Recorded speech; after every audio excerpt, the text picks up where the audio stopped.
No dia 28, agora de outubro, o Santander anunciou que está retirando o controle de ponto dos gerentes de atendimento e supervisores do banco.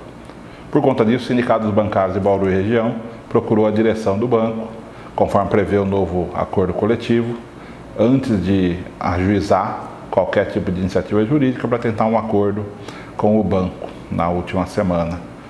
E o banco foi muito claro, falando que não vai negociar essa questão não só com a gente, mas com qualquer outro sindicato, né? Ou com a Contraf, ou seja, com quem seja. Eles entendem que, baseado no artigo 62 da CLT, esses funcionários não têm obrigação de pagar hora extra. Esses funcionários fazem uma atividade que não é compatível com a fixação de carga horária. Bem, para o sindicato dos bancários isso é uma fraude trabalhista, né?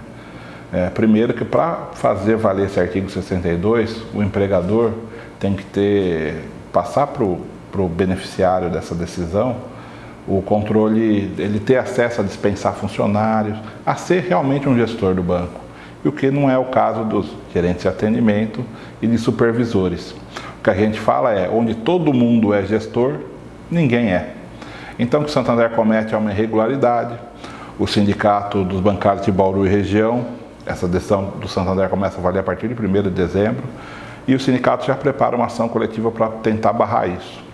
Inclusive, entre os demitidos, o Santander demitiu 14 funcionários aqui na nossa região nos últimos tempos, e parte deles denunciaram agora que o banco eles trabalhavam até 8, 9 da noite, já com o controle do ponto.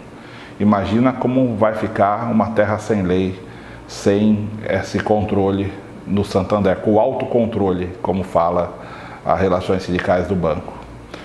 Muitas vezes o sindicato não sabe, por mais que ele esteja presente, o que acontece no dia a dia das agências, inclusive em banco privado, por medo, mas é por isso que é tão importante denúncias anônimas.